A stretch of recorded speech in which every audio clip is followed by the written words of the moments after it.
Hello.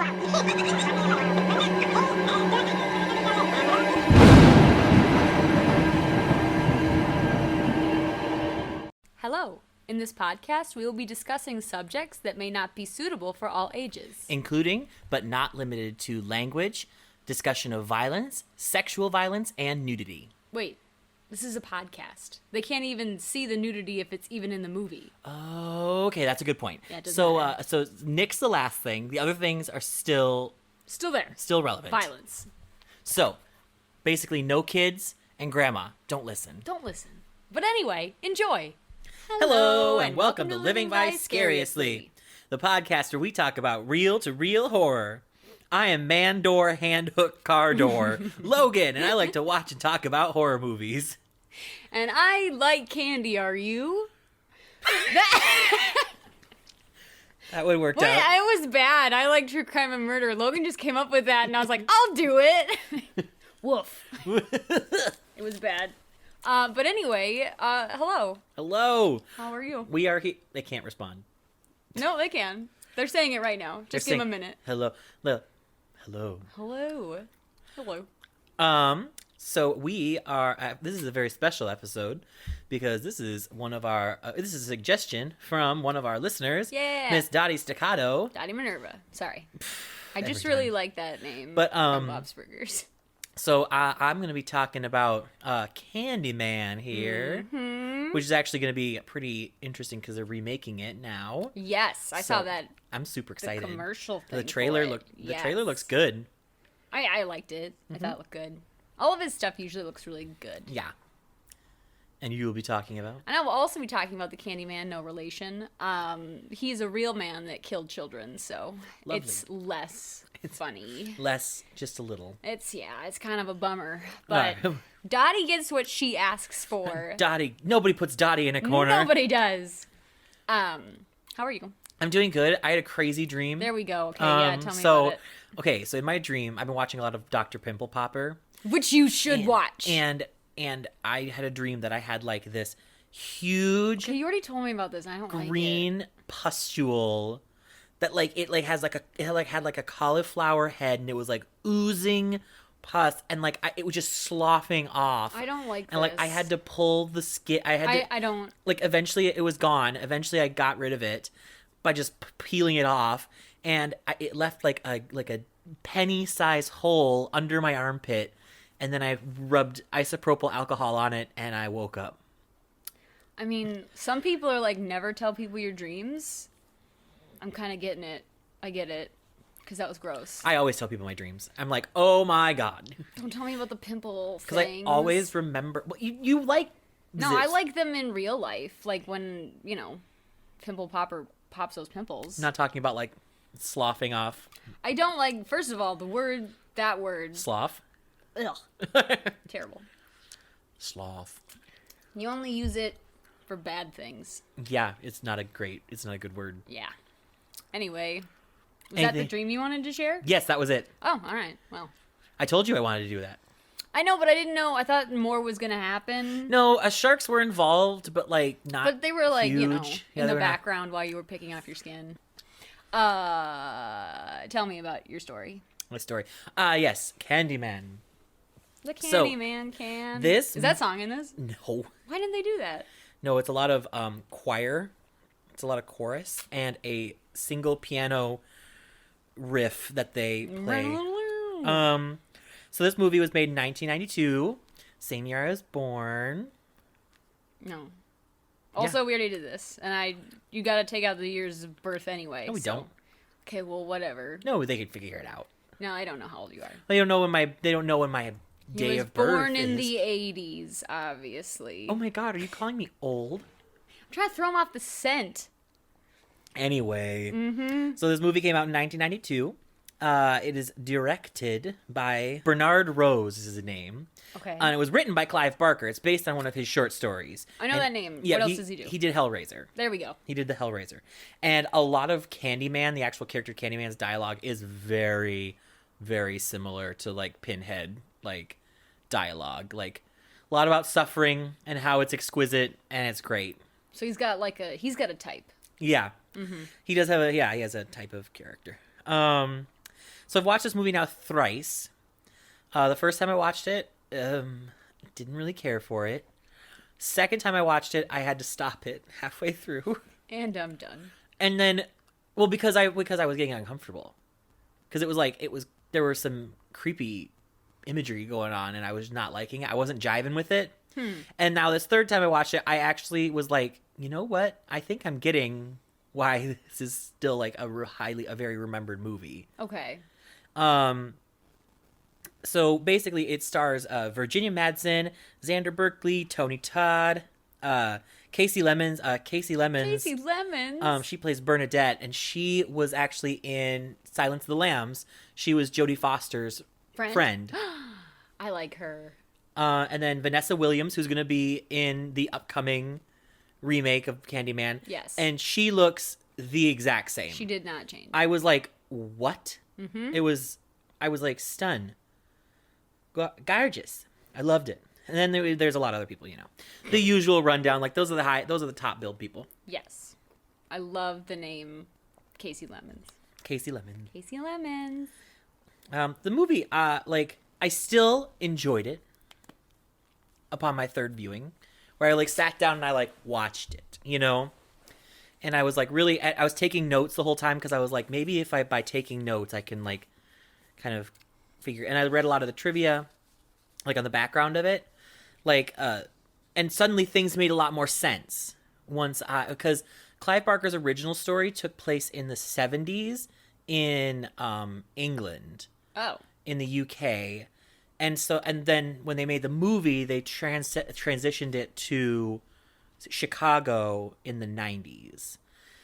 And suddenly a lot of things that didn't make sense to me made sense. Because the movie is also the book is set during the time of the Guy Fawkes Festival, which Guy Fawkes is a guy who tried to... Got it. I know. Yeah, yes. Tried to blow up British Parliament. That one movie. Yes, V for Vendetta. Yes. It's a good movie. And he and then there was a festival in England where people would get together and burn his effigy on a pyre.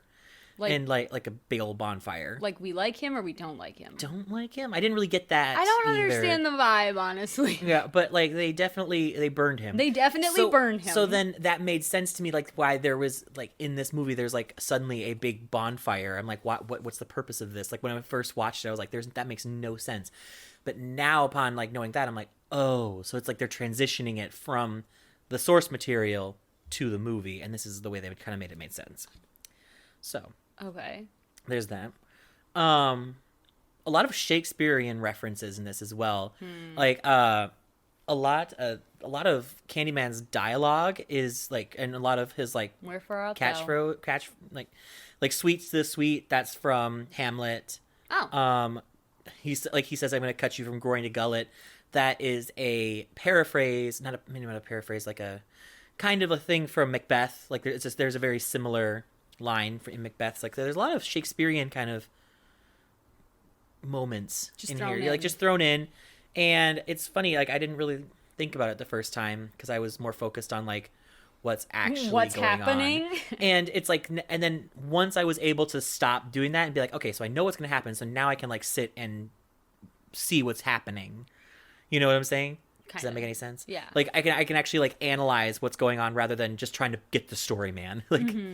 The first time I watched it was just what are you trying to tell me, Charlie? What are you trying to tell me, Charlie? And this time it was okay, I can sit here and I can watch it and I can see a lot of the stuff that's happening and appreciate. Forget about the plot. It's all right. One thing we kind of do, because it gets a little confuddling. I'll get into it, but so one thing that this movie I think has that is great is a beautiful visuals, cinematography. Great. All these there's aerial shots of Chicago, which is actually at the time was revolutionary. Nobody had done stuff like that before, aerial shots from a helicopter. For 92? Yeah. Huh. Yeah, it was something that had never really been done before. That's weird. And it was just this panoramic, just over it was just really cool. It was very scenic. A lot of the imagery that they have in it is really cool, especially a lot of the graffiti. Oh yeah. And stuff. That'd be sweet. The big mural of Candyman is really, really cool the way that they did that. I think right away that's one thing I want to say, like, there's a lot of really cool visual stuff in this movie. So it starts off with a very, like, it starts off with a monologue from Candyman, which I can't quite recall. But he says stuff. Well, then it pops into this girl telling, like, a story, like an urban legend, to the main character, Helen, played by Virginia Madsen. And she's, like, recording it, and she's telling it's very Bloody Mary.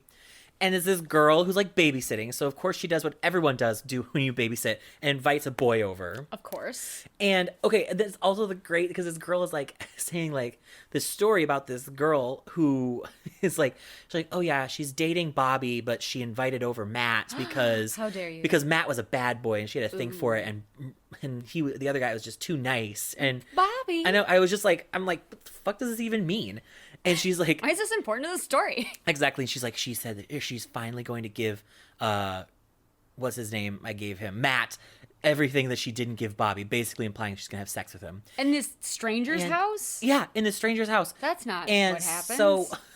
So they go upstairs, and they're, like, in the bathroom. Well, that's where they want to get it on. Yeah, that's where you want to get it on. And she's like, she's finally going to make her move. She turns around, she's like, you know about Candyman? And I'm like, yeah, that's romantic. That's not what... That's how you initiate sexual intercourse. How old are these people? Okay, she's a babysitter, so like what? Oh, no, 14? They definitely look like they're in their 20s. Oh. The man, the fully grown man. The fully grown, ugly, butt-fuck ass man is he's like... a bad boy. He's a bad boy. He wears a leather jacket, so you know he's a bad boy. He's a bad boy. And he was drinking a beer. But I think it was one of those things where, like, I think they were supposed to be high school students or, like, maybe college students. But I'm like, I feel like a lot of high school and college students have, like, given up the babysitting game by then, usually. Yes. In favor of maybe, like, a part-time job. Maybe, like, a better job. Instead of dealing with kids. So... Like she's like, you ever heard of Candyman? You gotta say it 5 times in the mirror. Woo! Wow, sounds great. She's like, and she has her shirt off too. Tiny little itty bitty A-cup boobies. Are they out or are they? No, they're in a hideous bra. That's like, it's an underwire, but it's like an underwire, but then there's like lace. And I'm like, what is this? What is this bra? She dressed up. Well, and then they're like saying, doing like the Candyman thing That's in the not mirror. Sexy. It's not sexy. And the whole time they do it, the guy is like playing with her boobs. That's weird. But her boobs are so fucking small. I'm just like, what are you touching? You're just grabbing pectoral muscle at this point. Like, holy shit. Titty fucking an A-cup is like ice skating in the grass. Like, it's not Rough. like, it was just not sexy at all. So it sounds like a great. Yep. Great time. So they say it 4 times, and they're like, and Whoa. and then the guy goes back downstairs, and she's like, I want to get ready, and I'm like, what are you gonna do? Like, you had him in there before, and now what are you gonna do? Like, freshen up your cooch or something? Like I don't understand. Why were they in the bathroom together? I don't know, because the girl brought him into the bathroom to do the Candyman thing, because everyone knows sex equals Candyman. Candyman equals sex. We cracked the code. It is simple logistics and math. Just watch the movie. It's physics. Anyway. So he goes back downstairs because, you know, she brought him upstairs for nothing and then told him to go back downstairs. Get the fuck out of here. Hey, I know we were getting all hot and heavy for a second, but now go back downstairs and lose that boner. I gotta take a shit. Exactly. I gotta take a wicked shit, man. And so she looks in the mirror and says Candyman the 5th time. Why? And then apparently dies. She gets, like, ripped up. And then Candyman kills the baby that she was babysitting too. What? The baby didn't do shit. Was it an actual baby? No, it was just a baby doll. No. They didn't kill a child. I mean, like, she was babysitting, like, a baby. Like a baby. Like, in a crib. What? Wah. What? Parents, what are you doing? Mm-hmm. What are you doing? What And happens to her boyfriend? He goes crazy. His hair turns white, and he's, like, all crazy. Oh, my God. So then it kind of cuts back to, like, reality. Like, it had, like, a whole scene playing out for this. Like, a whole, like, actual, like, sceney thing. And then it goes back to, like, they're in their classroom, and Helen is interviewing the student. They're like, woo. And then she goes off to her friend Bernadette, who's also interviewing, like, this kid, and he's talking about stupid things. And he, like, tries to, like, hit on her, and it's, like, really awkward. And it's, like, it's very weird where he's just like, so you guys, like, doing a thing on serial killers or something? And he's like, see you around. And they will, like, see you around. and I'm like, wow. He's got game. His game is hot. Shit. He is drowning in the puss. He is. So then it cuts to Helen going to meet her husband, who is like a professor. Doing something I don't know. Professor Well, it's like I don't know what his profession is, because when they walk into his lecture, he's walking in, he's giving a lecture on urban legends, and I'm like, what fucking school hires a? Can I be that professor? Like talking about urban fucking legends, like so what the I hell? googled Bloody Mary, Exactly. and here's what I You're came up what with. What do you class. think Bloody Mary means? It's like. Means fuck you. It means fuck you, mister. It means why am I paying thousands of dollars to talk about It's alligators? $500 a day. Sir, I'm sick of talking about alligators in the sewer. That's what he was talking about. Like at the time, he was Oh like, my talking about- god. And Helen gets all kinds of pissy with him because she's like, "You were supposed to hold that off because I'm doing my thesis on urban legends and blah blah blah." And Calm the hell down. and he's just like, "Well, I couldn't because I have a curriculum." Blah, blah, blah. And I'm a teacher. Shut up. we meet like a couple of his students. We meet like, I don't know, Bob Ken, and then we have Stacy. And Stacy is like this big titted bimbo, and she's like, bye. And bye. Is that her only line? Yeah, bye. No, actually she has a it. couple other lines and they're all delivered horribly. Oh. I was like, you're either fucking a director, or you are related to somebody in this cast, because Yes. you are horrible. Stacey. Yeah, sorry, Stace, you sucked. So and Helen is clearly jealous of this little bitch, because Helen goes, that girl, I swear she was blushing and she couldn't even look me in the eye. And I'm just like, Helen, insecure much? Like, What is Helen? Calm down. also on top of that, Helen, I mean, you're a buzzkill. like also, this guy, this professor, he's not even hot. He's actually totally not. Sounds like a thing in this movie so far. Well, I'm like, okay, so I'm like, he's either got big dick, money, or a fabulous personality. I can tell you right now, he does not have a fabulous personality. So it's got to be either dick or money. It's gotta They have be a nice dick. they have a nice condo, so it could possibly be money. But I don't know. A condo in Chicago that has like a view of like, yeah, it's like a yeah. view of like the They're married. Like they're married. they're married. They're not like dating. And she's writing a thesis, so she's in college. Yeah, she's going for something. I don't know. Is he her teacher? Because that is no, unethical. no, not teacher. And they're both like the same age. They're both like in their 30s, What? 40s. No, 30s. They're in their 40s? No, they're Oh, 30s. They're 30s, I I'd mean, say. what? They're like it's not like a, yeah, I don't know. It's like he's a professor at a school. I think she goes to the school. She's trying to get like published in some kind of In Urban Legends? yeah, urban legends. I'm like, And that's spooky shit? that's the one, man. So Helen and Bernadette have like a thing where they like get together and they realize like, oh wait, hold on, before that, so she's editing the Candyman thing that she was talking about with that one girl, the recording, Mm-hmm. and these custodians come in and are cleaning the thing and hear the recording, and Is she at her condo? she's at her college. Oh, okay. And the one of the custodians is like, "Oh, you're talking about Candyman?" And Bitch, what? and she's like, "Yeah, do you know him? Do you know about him?" And she's like, "Yeah, he We've lives." met. Well, no, she goes, "Yeah, he lives over in Cabrini Green." What? And I'm like, and she's like, "What?" And so then and then these two ladies tell her about how Candyman kind of is like in Cabrini Green and like haunts that area, and kind of kills. And you get the vibe that Cabrini Green is not a great place. It's very gang heavy. Which actually, fun trivia: when they were shooting, they actually shot in Cabrini Green in Chicago. They actually had to parlay with the gang leaders to like so that they wouldn't like run into like trouble while they were shooting. Oh, shit. And they got shot on the last day of shooting. Like a sniper took out one of their windshields, and thankfully nobody was hurt, but someone shot him. What? And they're shot at them. Oh, my God. But yeah, so apparently they had to like parlay with the underlords to like make sure that, hey, can we not get killed while we're here? What's that thing that pirates do when they... Parlay. It's okay, It's yeah. parlay. All right. It's what I said. I'm sorry. Okay. Anyway, so then what they're talking about is like Helen discovers that the only difference between her condo and Cabrini Green is the view of Chicago, and like because the That's view the of her only difference. Well, the view of her Chicago is like it's like the exact same building layout and everything. Her building was originally built to be a housing project.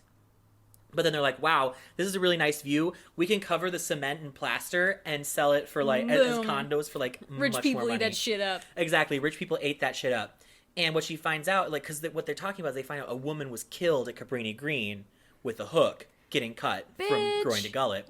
And they were saying, like, they called 911. Like, she called 911. She was telling them that someone was coming through the walls, and the police didn't believe her. They were like, no, bitch. Yeah, and by the time they finally did go down to figure it out, she'd already been killed. Well, yeah. And so now, like, it's like, to me, it's like now Helen like wants to figure out who killed this woman and stuff, and who this Candyman really is. And so they eventually go. So when they find out that the reason that it's important that they find out that her condo and Cabrini Green are like basically the exact same layout, is because they find out that in the bathrooms, if you punch it out, like if you take off like the medicine cabinet, like it's one of those ones that has like a mirror on it over the sink. If you take that off and push it out, you can get to the other apartment. Ah.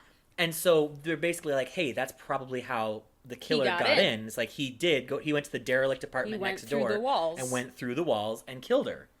So like she's like, we're gonna figure this out. So they go to Cabrini Green and basically get harassed by some guys. And Bernadette, they're in the car, and Bernadette whips out a gun. And I'm like, Bernadette's packing heat. Holy shit. I was like, holy shit. Bernadette, put that away. Exactly. But she's like, it was funny because she's like, well, you got us dressed up like cops. It's also important to note that Bernadette is black. Mm-hmm. But wait, what's Helen? Helen is white. Oh. Helen is a white woman. Okay. Which is interesting, which is something I'm really liking about seeing in the new one, is that it's pretty much a primarily black cast. Yeah. And this movie does not, like, this movie has Helen as the main character, but there are a lot of black people involved in the movie. Yeah.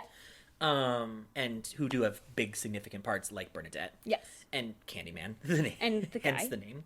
But anyway, so they go to Cabrini Green, and they get harassed a little bit by some of the people.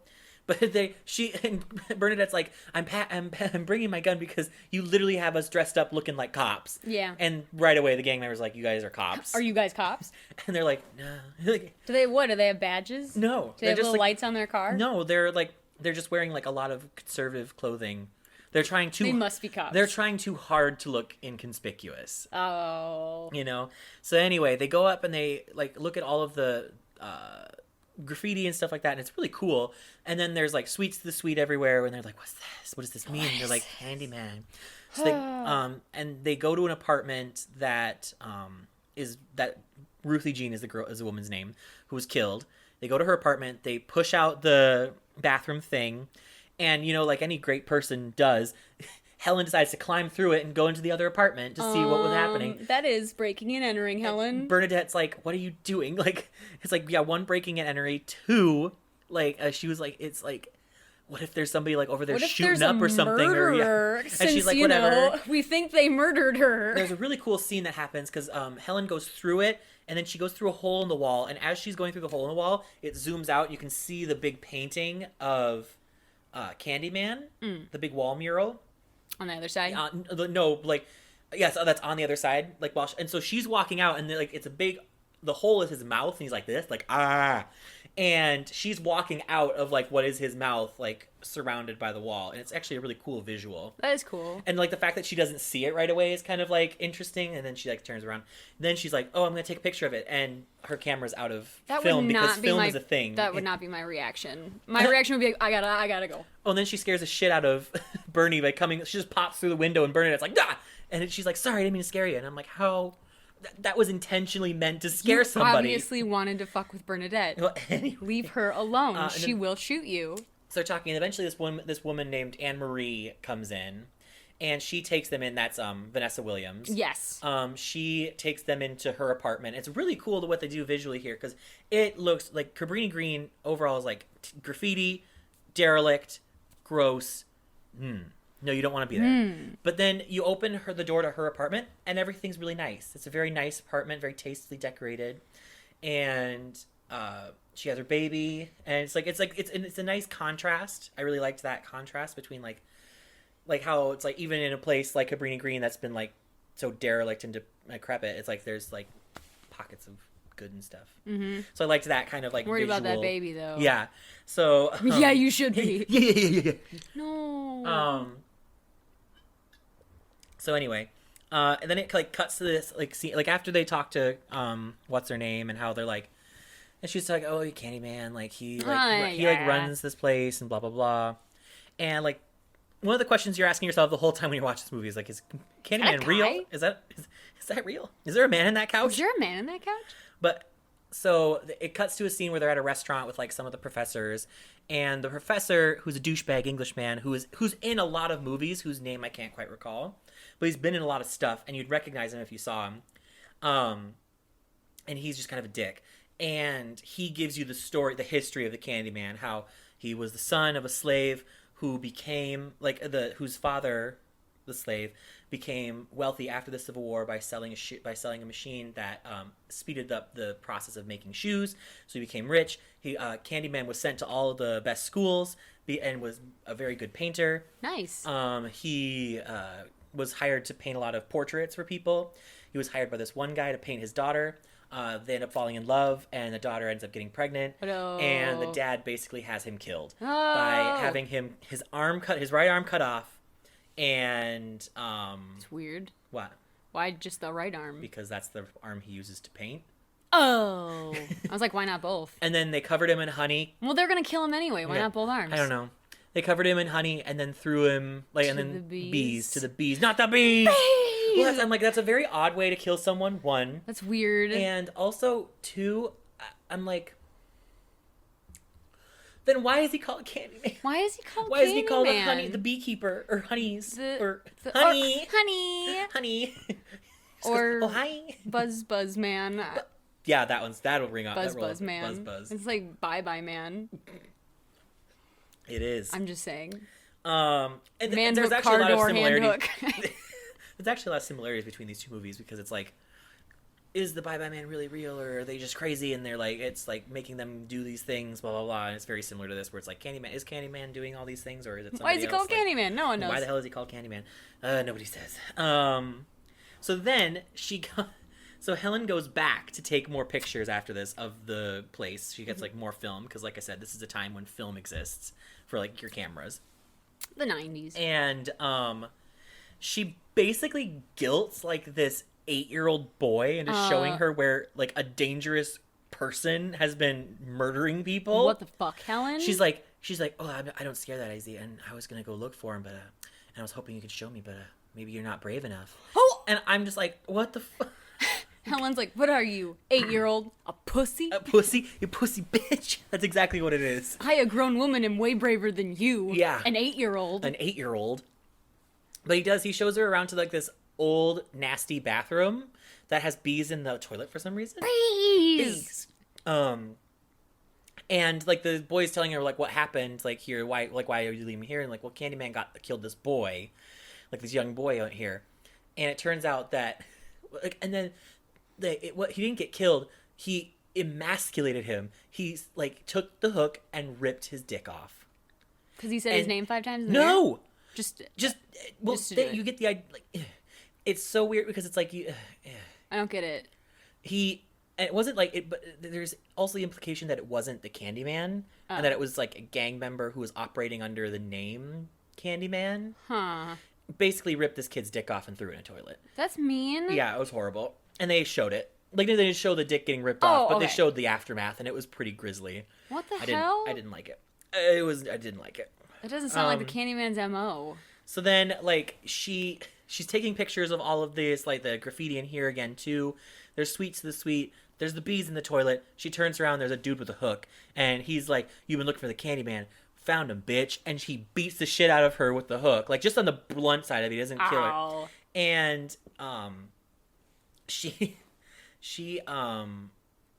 is like, and she gets KO'd. She gets taken to the hospital, or she gets taken to the police station, where they gave her a big old shiner. Like, her eyes like shut. She got beat with a hook. Yeah, and they do like a lineup, and they figure out who it was, and they have a talk with the little boy because he's very concerned that the Candyman's gonna get him, and they're like, Candyman's not real, and he goes, Candyman ain't real? Like a kid finding out that Santa Claus isn't real or something. And I'm just like, a little different. Was the reaction. kid there when she got beat? Yeah, he's the one who called the police. If I was the kid, I'd be like, I just watched a man beat up a woman with a hook hand. Can I go home now? I don't feel safe. So then, this harpsichord music, this harpsichord / piano music keeps playing the entire movie, and I'm like, please, for the love of God, get a different song. Change the theme. And it was just driving me insane. They actually did make a point though at one, like, and Helen is talking with Bernie at one point, like when she's feeling better, and going back to the school. It's been a while, and she is like, it's crazy. She's like, that woman is murdered, and the police are like, won't come. But she's like, one white woman gets beat, like gets knocked out, and like they catch the criminal mastermind behind all of this stuff. They caught like, the guy. They caught the guy, and he turned out to be like one of the overlords of like the gang members. Oh shit. And it's just like, she's like, one white woman gets beat up, and they're like swarming the place, but these people have been like getting killed down there, and nobody's doing anything. Why did he beat her? Because she was looking for the Candyman, man, and he's a gang member. I don't know. I don't question the motives of gang members. I don't get it. Okay. I don't know. I'm on the record as I don't get it. So, like, he I don't know. Like, he's like, that's my name, so I'm gonna beat you up, or... Well, it's more like she's, like, maybe he thinks that she's trying to find him and try to, like you know what I'm talking about? Like, he's trying to find out who he is as a gang member and get him arrested. Oh. Like, investigating his crimes. Okay. Like, that kind of thing. Maybe he thinks that. I don't know why he wouldn't just kill her then. I mean, she does say, like... He has a hook at the ready. As he's about to knock her out, like, while he's, like, threatening her, she's like, I have friends who know exactly where I am. I'm supposed to be back by this time, and if I'm not back, you're going to get in trouble. Like, they will know you did it, sir. Yeah, sir. I already gave them a sketch. But anyway, so Helen's back at the school. Bernadette's like, hey, they saved the film from your camera after that guy beat the shit out of you. And this, like, everyone's really interested because you basically blew the Candyman story wide out. Like, basically nobody believes in the Candyman anymore because you found the Candyman, this gang member that was killing people with hooks. So then they're like, woo, we're gonna get published. And there's that moment. And she goes out in the parking garage, and then the real Candyman's like, hey, so yeah. So what the fuck? Like, hey, yeah, so I need people to believe in me. Otherwise, I don't exist. And now, like, people are... And so, like, now I'm gonna have you kill somebody. And so he basically hypnotizes her. And the next thing you know, she wakes up in Anne-Marie's apartment. Oh, no. And she's covered in blood. Not the baby. And you hear Anne-Marie screaming Anthony, which is her baby's name. No! And, like, Helen comes out. She's holding a meat cleaver. I'm like, why would you be holding the meat cleaver? But, she, like, goes out and she, like, sees that the dog... Oh, Anne-Marie has a dog, by the way. A big old, like, dog. No. And the dog's head is decapitated. No! And there's just blood everywhere. Then Anne-Marie starts beating the shit out of her. Yeah, because kick her ass, Anne-Marie. Well, and then, like, she... At one point, Helen, like, takes a swipe at her with the cleaver. And I'm like, what the fuck is wrong with you? So then, of course, the police are like, yeah, you crazy bitch. Like... I wonder... Like... they really hypnotized her too for like when Candyman was doing the thing. They really hypnotized Virginia Madsen to like get the look across. And she eventually was like, I don't like that. We're not doing that anymore. It's called acting. Exactly. She could just act she's it. like, I don't like it. You know, it's my profession. So there was that.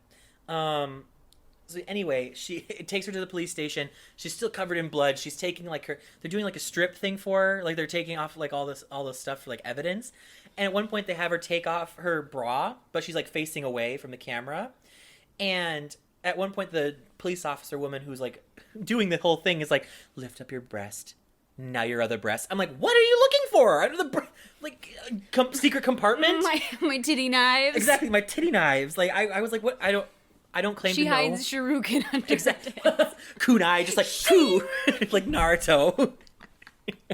Believe it. Believe it. But I was just like a little like, okay. So, of course, her husband's a dick about the whole thing. Like, I she's mean, like... you know, if my spouse killed a baby... Well, he's not very supportive, and also he's off boinking that Stacy bitch. Okay. Well, because she calls his home, their home, and he's not home. And it's like 3 o'clock in the morning, and she's like... And they have a phone in their bedroom. And so she's like, what the fuck? Why didn't you answer? And so, yeah, he was a huge dick. So also, I have it written here. I say, husband is uggo and dresses like a twat. And dresses like a twat. He does. He dresses like a twat. But anyway, there's like a scene where she's like in the bathtub and her boobs are nice. And her boobs are nice. There's like an obvious jump scare, and then all of his dialogue is just very Clive Barker, where it's just like, your suffering will be exquisite and it'll be great, and let's get fucking do it. It's very, let's do this. Let's do this shit. God, death is a concept invented by the Jedi. So anyway, You look terrible. then Bernie comes in, and Bernie gets fucking killed. Who the fuck's Bernie? Bernadette. Bernadette. Oh. She gets fucking killed. No. She gets cut up the thing. She Like, was just along for this shitty Candyman ride. kills her, and like Helen's like incapacitated on the ground. Because Helen sucks. Well, then of course, then she like comes to consciousness, and like she's holding a knife, Whoa. and Bernadette's dead. And they cut to a picture of they cut to Bernadette, and they put her in that same fucking gray face that they did in fucking Phantasm. She just looks horrible, horrible. It was so bad. What? How is her killing someone going to keep the Candyman alive? Because people are gonna like be like, oh, Candyman possessed her or something like that. That's a reach. It's I a would be like, reach. she went crazy. Well, and it looks like she goes crazy because like then she gets like committed. Well, yeah. And like she's committed, and then she's like been out of it for like a long time. She finally gets to talk to this one guy named Dr. Burke, and he's all like, you're fucking crazy, bitch. And she's in a chair, she's in a wheelchair that is like latched down, like her hands are locked to the wheelchair. They should be there. And she so they're in the process of talking. By the way, I should mention, this is important, Candyman's taken the baby. The baby is alive. Oh, thank God. But the Candyman has hidden the baby somewhere. Why? Like what was they're saying? Like, Just to play a game? Yeah, just to fuck around, I guess. And so the baby is hidden. Nobody knows where the baby is except for Candyman, if he exists, question mark. And fucking like so they're talking and the Burke's like, well, within the last month. And I'm like, month? The baby's I'm like- been gone for a month. I know, I'm sitting here, I'm just like, so how often do babies need to like eat? A lot. Like, so much. Because that baby would be big dead. Big dead. Big dead. What is happening? And so she's latched to the chair, right? And he's telling her all this, and she's like, what the fuck? And she summons a Candyman, or she thinks she does, and she's like, I must be crazy. Then Candyman comes up and cuts the doctor. Like, he kills the doctor by, like, and while she's latched. And I'm like, so is he real or not? Like, What the fuck? because, like, before they've been trying to make it look like She's the killer. Yeah. But then there's no way. Well, he releases her from the hooks. But I'm like, but this time there's no weapon to, like, Yeah. I'm sorry, I would have been like, then he busts the window open, she climbs out the window, manages to get out of there, and she goes back to her condo. Oh, yeah. She's welcome there. Where her husband is shacked up with this little floozy, with this Woohoo. big titted Brenda. Mm-hmm. And I think her name's Stacy. Slutty Stacy. Be nice. And- Don't slut shame Stacy. But she's like, so she's just like this little bombshell. Like, she has these huge titties, a cute face, nice hair, and she's Nice boinking hair. this like 40-year-old ugly dude. Like, A professor of urban legends. exactly. And I'm like, what the hell? So she's painting their house, and it is an ugly fucking like pastel pink color, and I hated it. And then of course Helen goes, I hate the color scheme. You suck. And like she walks in, and the girl, like, she's like, what are you doing in my house? And the girl like turns around and like starts immediately just like crying. And I'm like, what? That's not my reaction. But then like she's crying throughout the scene, but the whole time it looks like she's laughing. And I'm like, you are a horrible actress. That's terrible. You are truly, honestly, a horrible actress. I'm sorry, Stacy. Yeah, it was just really bad. So then she goes back to Cabrini Green, Helen, because once she realizes that her husband's a dick, and She just figured that out. well, she goes back to Cabrini Green because Candyman comes in and he's like, you realize now that you have nothing now. You just have me because I want you so bad, or something like that. And he wants her. I don't know why. Well, actually, you do find out why. So she like is like, he basically says like, if you surrender yourself to me, I'll give the baby back. And she's like, fine, I'll do it. And she Fine. and she goes, and they have like this whole scene with like bees, where there's bees coming out of his mouth, and bees like on her, and Bees! and they had to do a lot of stuff with the bees. The bees were actually like a certain age because they were less likely to sting, but they were old enough to look like mature bees. And when they were done with the scenes, they took like a very soft, like gentle vacuum and just kind of went and like sucked them all back Be up and nice put to them the in there and put them bees. back in the hive. They're good. Good. So they were very humane with the bees. They were not like they took every precaution to be very humane with the bees, which I appreciated. So then they like have like this weird like love question mark scene. What? And he the whole time he's talking about how like we'll be immortal together, like together you and I will be like a new legend that will strike fear into the hearts of everyone. The Candyman and Helen. I literally wrote that. I wrote that down. I was like, Candyman and Helen and Helen. Helen. It's like that. What's that song from Hamilton where it's like this girl, and Peggy? I don't know. I've never seen Hamilton, nor have I listened to it. I I know that's probably a cardinal sin or something. I don't know. I remember people were like really into Hamilton, and then people like got sick of it or something, and like didn't. And I've like never Hamilton. heard it anymore. I've never heard of it ever since. People were losing their shit over it, and now I never hear about it. For one summer, that's all I heard. It's like an Avatar, like the the Blue People movie. Yes. It's like not that, the amazing like, cartoon. Yes, it's like that where it was just like huge success. And then nobody's ever heard of it again. And that's it. And it's like, that's what I feel like with Hamilton. It's like, I feel like it was a huge success. Not saying that it's not still, but like, I feel like I haven't heard it since then. Yeah. I haven't heard it. Anyway, that off the topic. Anyway. So, basically, I'm reading my notes. Like, they were quickly taken notes, but I literally wrote, Candyman and Helen has less of a ring to it. It's bad. So there's a bonfire. She basically finds out that the baby is in the bonfire. What? Well, like the baby's like, so it's a big stack of like wooden like chairs, like old chairs and shit, and inside is the baby. The baby. The baby. The baby. Why? Because the baby. How is the baby fucking alive? I don't know. The baby, dead, right? I even wrote the baby should be fucking dead. So, is it on no, it's fire? alive. No, it's alive. But the bonfire hasn't started yet. But they see Helen crawl into it, and they're like, Candyman's in there, because they see like the hook that she's carrying, because of course she has a hook. Of course she has a hook. And that's just your she hand crawls now. in there, and they light the bonfire on fire while Jesus Helen's in there, and Christ. Candyman's fighting her, and she's like, "You lied to me. You were gonna let the baby die," and he's like, Yeah, "Well, I'm the yeah." Candyman. He's like, "Well, fuck you," and then she finally manages to get out. And the whole time she's holding the baby and she's trying to crawl out of this fire. So many things happen to her that I'm like, okay, so if the baby wasn't dead due to malnutrition, the baby would be big dead now, and a beam came down and smacked Helen, and like, she was holding the baby like this, and she went boom, Crunch. like the baby would have just been crunched. I mean, this baby. Call that baby Captain, because he's crunched. 'Cause he's crunched. So she eventually manages to get out, and she's like on fire, and people are like putting her out, and they're like, oh shit, man. Lightly fanning her. Exactly. They put like a blanket over her, and are like patting her out. Oops. And she comes out, and like all her hair is burned off, and it's clearly a prosthetic for her hair. Like it's clearly like they put like A bald cap that burned, because burn, makeup and everything perfect. Like perfect. Beat face. Then this Bald horrible head. bald ass head. Holy shit. And it was hilarious. And she gives the baby, who's still miraculously alive, to Anne Marie, and then Helen dies.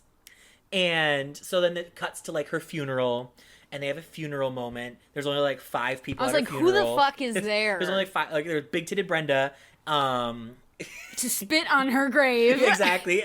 Husband Trevor. I cannot believe that he came. The professor that I was telling you about, the douchebag English professor. Oh yeah. And then that's about it. And then the entirety of Cabrini Green comes up and is like, "We forgive you now," because like they like basically like make a show of like showing up to pay their respects to Helen, and they end up taking the hook and dropping it in her grave. I don't want that. No, that's gonna be with me in hell now. Thanks. And then then it cuts. So then it's done with the funeral. It goes back to the apartment, and Are you chewing gum? Yeah. That is The not whole professional for this podcast. Well, I ate Jimmy John's before this, and I had onions on it, and I didn't want to assault you with onion. It smelled like onions, Okay. honestly. I did notice. Okay. Anyway, so then big titted Brenda is in the kitchen. She's like, "I'm gonna make a nice dinner," and I'm like, "What are you gonna make, you little 18-year-old bimbo? You're gonna make some mac and cheese?" You're being really She's a homewrecker. aggressive to Brenda. She's Stacey. a homewrecker. She's a homewrecker. Also, but Trevor's a dickweed. Trevor's the worst. I'm not saying that. So he's in the bathroom, and he's Taking his shit. crying. You know, he's crying about. He's like, "Helen, oh, I can't believe this happened. Oh," and I'm just like, "You were sleeping around while you were married to her. You have no right to be like You this dink. broken up about it." But then he starts like saying her name over and over again while he just happens to be in the mirror, in front of a mirror, and he says her name like 5 times, and he just goes, Helen, Helen. Oh my god. Helen.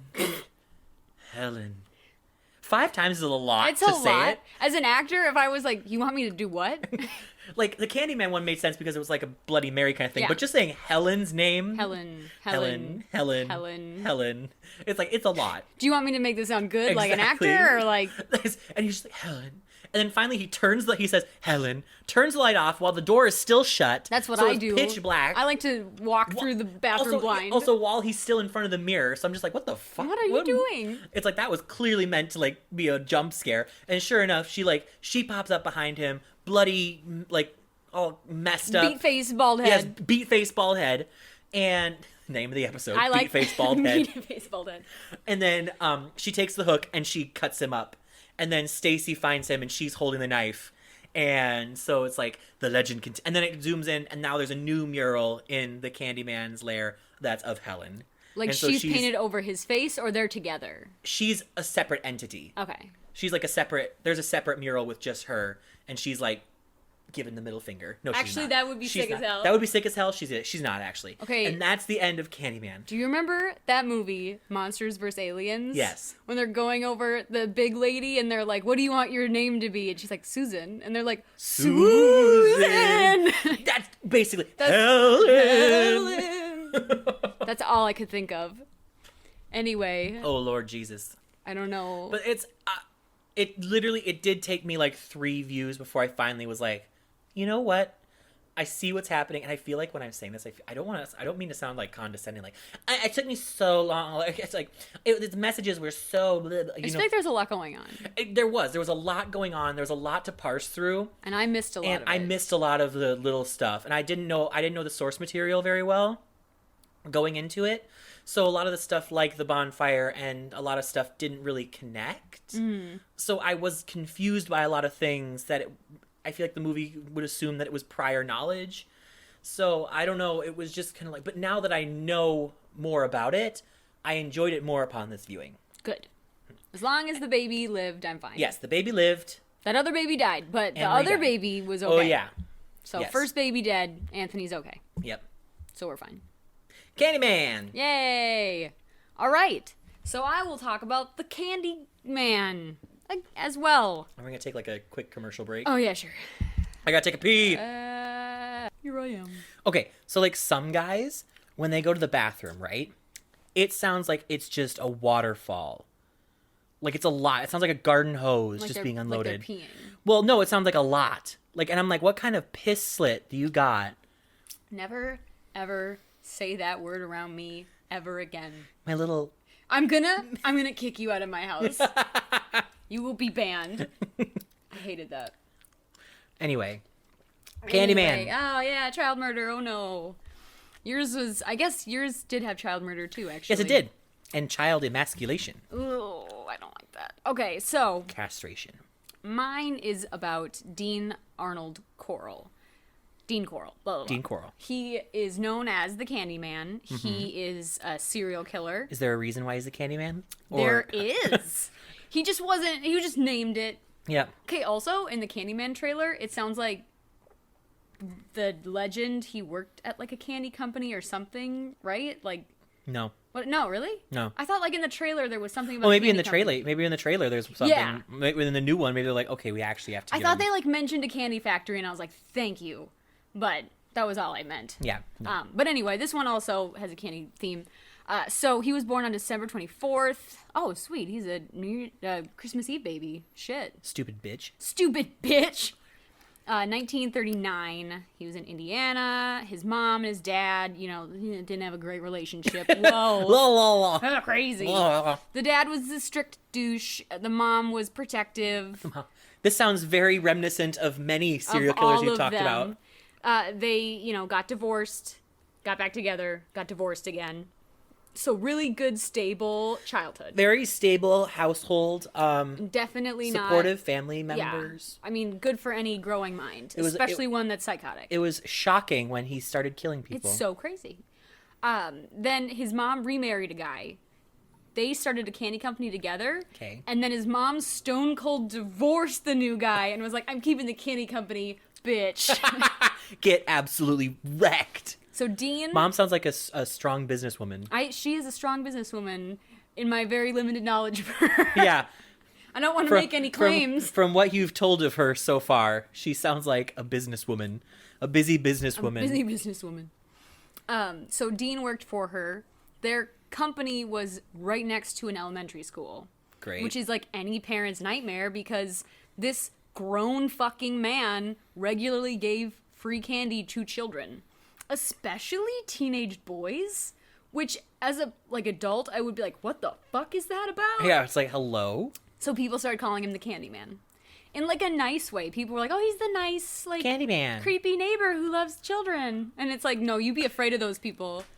Kids are not fun. Well, it's funny, because it's like, one thing I noticed is, like, if a woman is, like, older and, like, likes kids and stuff like that, everyone's like, oh, it's so cute. But if it's a man's older and he likes kid, oh, he's creep. Oh, something's wrong with him. Yeah.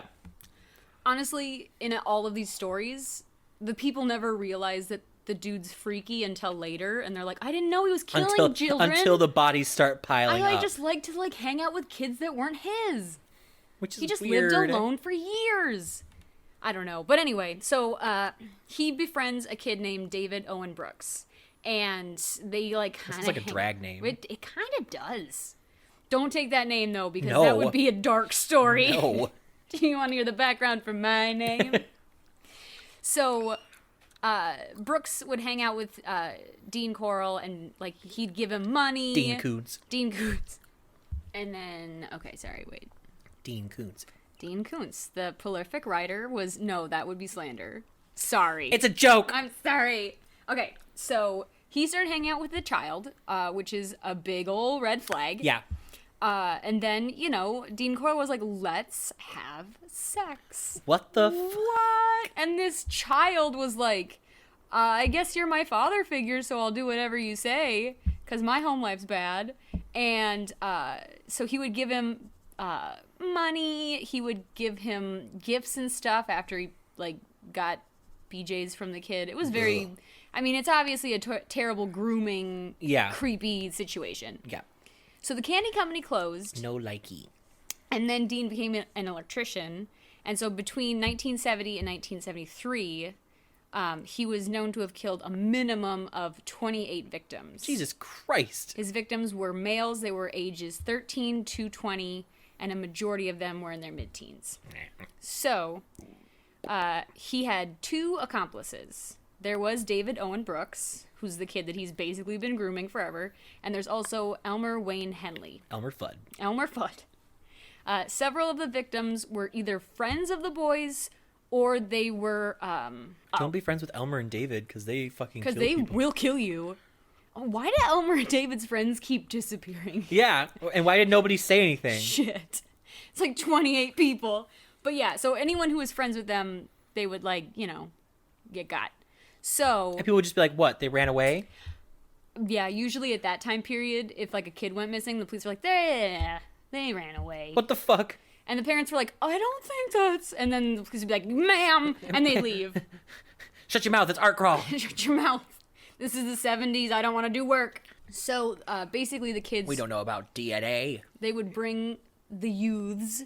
I don't know why I wrote the youths, because that's just a creepy way to say it. They bring all the kids over... And they do drugs. Love it. And, I mean, kind of... I don't love it. No. No one liked it. No. So they would do drugs, and then they would, like, trick people into wearing handcuffs. Or they would, just grab them by force. But, so kind of like a Gacy situation, where it's like, oh, I have a... Oh, I have a... I'm a clown, and I wear handcuffs. The lady in lavender. The lady... So, and then they were tortured and sexually assaulted and beaten, sometimes over several days. Ugh. And then they would be either strangled to death or shot with a pistol. And then they would be tied in a plastic sheet and buried in one of 4 places. Oh my God! I held up you 2 held fingers. up 2 fingers. It's like that video of Oprah when she's like, "I've read it 3 times." 3. What's the truth? So he either buried them in a rented boat shed, beach, in whatever. I don't want to read the full name out because I don't want to read. a woodland area, and a lakeside cabin. In a couple of instances, Dean Corll would make his victims either, like, write their family or call their parents and be like, I'm going to leave. Definitely not because a pedophile has me. Bye. Like, they had to, like, write something to their parents letting them know, don't look for me, I'm going. Which is kind of terrifying. That's horrifying. It is kind of the worst thing. Oh my god. I don't like that. It's really icky. I really don't like that. But, so that would be maybe a reason why the police were like, yeah, they ran away. They called you and said they're running away or something. So, and then he would take, you know, things from his victims. So the first time, for the first murder, it was the murder of Jeffrey Conan. And David basically walked into Dean Corll, like, basically torturing two boys. And Dean Corll was like, hello, best friend, I will buy you a car if you just shut your fucking mouth. And the boy was like, sold. 2 lives are worth a car. And then now you know. From then on, Dean Corll was like, I will give you $200 for every boy you bring to my apartment. Oh my god.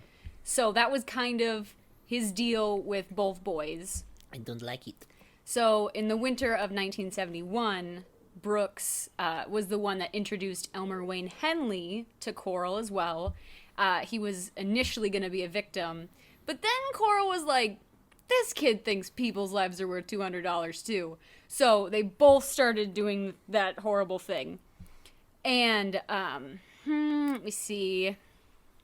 So on the evening of August 7th, 1973, Henley is inviting his friends, Timothy Cordell Curley, there we go, to Corll's house. Like, let's chill out, guys, at this murderer's home. Let's have a kiki. And you will die. So... do not eat those or you will die. Do not go there. And then, so he was going to bring this kid over as a next victim. And David Brooks wasn't there at the time. So they get there at the house. They start sniffing paint, drinking alcohol. You know, how you do. You know what you do when you're a kid in a murderer's house. And in the 70s. And then Henley and Curly drove back.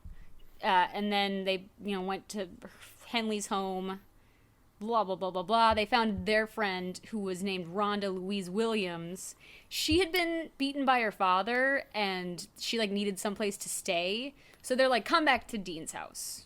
The murderer's house. You'll be safe there. The name Rhonda always makes me think of, Rhonda Wellington Lloyd from Hey Arnold. Oh, my God. Every time I hear Rhonda, I go, Rhonda Wellington Lloyd. Rhonda Wellington Lloyd. You've been conditioned? I've been conditioned. Holy shit. So, basically, he brings these people over. Henley wakes up to find himself on his stomach. Dean Corll is there, handcuffing his wrists. He is now taking his two friends, the kid who was originally going to be the victim, and Rhonda Williams. They're, bound and gagged, and he's going to rape Curly. And Dean Corll was like, why would you bring a girl into the house? The rules. So he's really mad. And then he's going to kill them all, is basically what he says. So Henley is now, he's, being awful. Henley's talking Corll down like, I'm sorry. If you let me help with the torture, we could be back to being best bros. Please let me go. And Corll's like, okay. Corll unties him. They carry his friend Curly and Williams into the bedroom, and they're going to kill them. And then Henley's like, can I take Rhonda Williams into another room? And Corll's like, I don't really care. And then basically Henley just grabs the gun and shoots Dean Corll. Nice. I can't take it any longer. Oh, actually, he actually says, I can't go on any longer. I can't have you kill all my friends. Just the ones that have done so far. The ones that I purposely bring to your house. But, so he basically kills him, and then they call the police, fuck. And the police get there, They call the police and say, fuck. That's all they say. That's all they say. 911, what's your emergency? Fuck. You don't even know. So, And he goes, no, I know. That's why I'm asking. So, okay.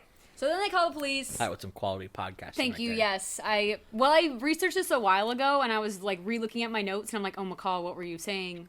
You were typing nonsense. Gobbledygook. So he killed him. So he's dead, which is like the good thing, but also like he didn't get to go to jail or have a court sentence for all those 28 victims or anything like that. Well, at least he's dead. So at least he's fucking dead. And then they take the two boys and like have them dig up the bodies in the 4 areas. There's really famous. He's naked in that picture. He is naked. Well, he was. What is that ugly ass tattoo? I don't fucking know. It looks like a foot. It looks like a Monty Python foot. I guess. I don't want to look at it. The Candyman had a Monty Python foot on his back. Anyway. He was a big fan. He was a big fucking douche. Anyway, so they took the boys and they're unloading the bodies, I guess, from like the storage areas they were burying them in. And one of like the news, because all of the news people are there, because they are like, holy shit. And these boys are there, and one kid, I don't remember if it's Henley or what the fucks are both their names? David and Elmer. David and Elmer. I don't know which one it is, but basically one of the news guys is like, hey, do you want to use my phone? My car phone, because we have He those whips here. out his like razor. His Nokia 3000. He goes to his car phone, and there's like footage of which one of the boys saying, Mama, I killed Dean. So it must be Henley. I don't know. But anyway, so that was like a big confession moment, and the news went crazy. And yeah, that's the story of the Candyman. What happened with the kids? I mean, they went to Jiggy jail. They must have gone to jail. They went to Wiggy Jiggy Jed. So they confessed. They found the bodies, and yup, they got committed. Well, at least Dean's dead. Kids are committed.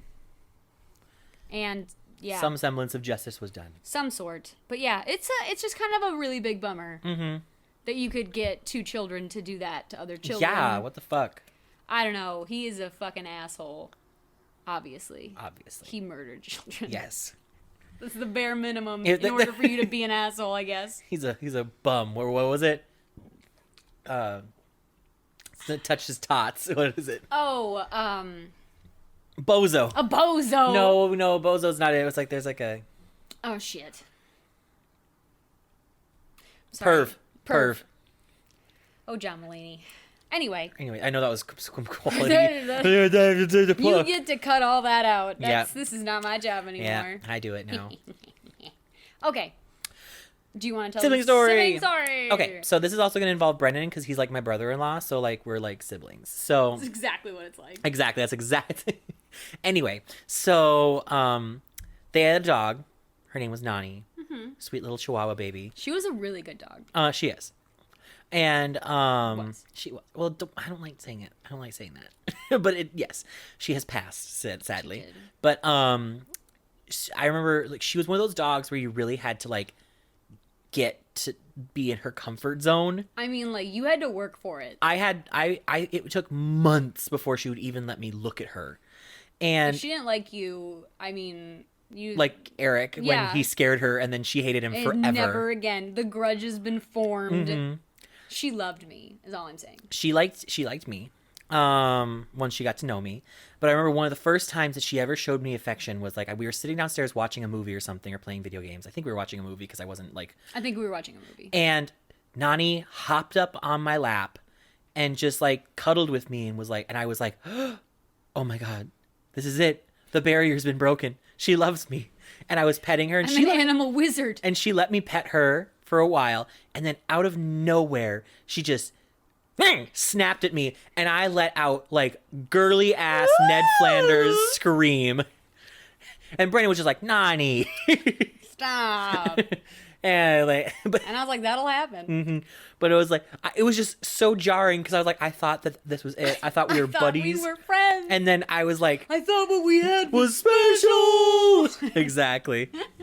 Ben also likes how we pretty much have a SpongeBob quote in every episode. It has to happen. But yep. So that was the story of when Nani gave me a heart attack. But after that, she let me pet her. She never snapped at me, is all I want to say. Okay, wait, no. I think I just pet her like either in a spot or in a way that she didn't particularly appreciate. If she gets really comfortable, she does not want to be touched anymore. She's a little baby. She's a little baby Chihuahua. So, or like, mix of some kind. Whenever she was in her bed, Little teeny tiny thing. you don't touch her when she's in her bed. No, she doesn't like to be touched in the bed. Which I was confused on. My dog always wanted to be touched. No, Zeus did not ever want to be touched. You would sit like we had an L-bend couch, you know, and like Zeus would sit in the middle. You'd sit on one side of it. He'd look at you and go, and he'd get up and walk to the other corner away from you. I loved that so much. I loved his little sigh. His little sighs. He would always just look and go. His sigh and his side eye. Oh, his side eyes, the Sheltie side eye, just like where he wouldn't look at you. He wouldn't look his head in your direction. Yeah. But he would turn his little eyes and just be like. We would make eye contact to know I don't you want. disturbed me. Yep. But he was my buddy. I love my dog. I miss my dog. I miss my dog. Anyway, so that didn't lighten the mood at all. I was telling Dad the other day how I was like, I called Dexter. I was like, hey, who's my boy? And I was like, You're not my you're not boy. my boy. I was like, Zeus is my boy. My boy is dead. Bury the boy. Bury the boy. I love my cat too. Yeah, he's been very sweet to me. Cats are just different. He's been very, very cuddly with me now They're that like, I've been home for a if while you're and I've been feeding expecting him. dog affection, it's not. It's different. That takes a special cat. Oh, I love cats. Not saying that they're not out there, but I'm just saying the combo is a dog and a cat. Boom. Done. Boom, done. That's all you need. Because you get both types of love. yeah. So anyway, if you want to follow us for more dog and cat stories, Do you like dogs or cats more? yeah, Please let us know. or both. I say why both. why limit yourself? I'm not a Why would I favoritist. limit how much love I can get from an animal? I really love animals. Like I all do too. animals. I really like feeding birds. Birds are the one that I'm like I birds love kind of birds. birds like a parakeet or something. They freak I don't me want out, a man. pet bird, but No. like I like to go out in the wild and like feed them seeds and have them get close to me, and I'm like, hey, we're friends, right?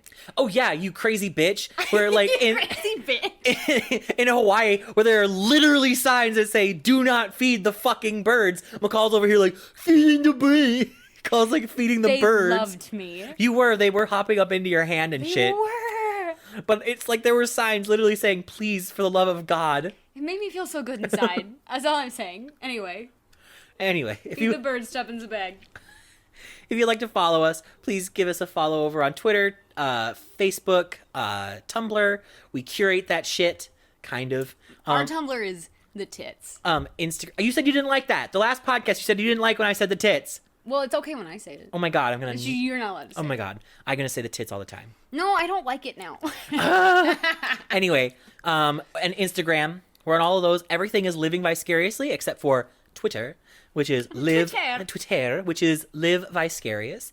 If you want to send us your movie recommendations, your paranormal experiences, your scary stories, your sibling stories. Honestly, if you send us your sibling stories, we will probably talk about them on the podcast. Because we're running out, Jessica. We're running out because we have like 60 fucking episodes. Yeah, it's funny. We're not really running out. I'm sure we can find more, but it's like they're getting less like the creme de la creme. They're not Logan shit in the garage that one time. Yeah.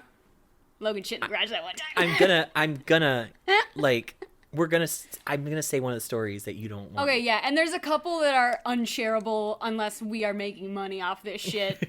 And I'm gonna share them because she was bringing up the time I shit in the garage. You were too, it's fine. Oh my God. Mine were older and bad. Anyway. Hashtag Logan shits his pants. It comes back. It rears its ugly head. I want it to be like a popular hashtag. Hashtag Logan shits his pants. I love it so much. Anyway, give us a follow. I didn't actually say what it was. Gmail. Send those things to our Gmail. Our Gmail, yes. It's livingvicariously@gmail.com. like I said, thank you again, Dottie Staccato, for this recommendation. Yeah. If you guys have any other recommendations, please feel free to send them in. I actually got one from Ben a while ago, so Yeah. I'll probably be looking into that and see if I can get that movie going. Maybe we can figure something out. That would be good. But other than that, I think it's time to. I have an ending. You have an ending? Yes. In the words of Stacy, bye. Big titted Brenda. Big titted Brenda. Bye. Bye.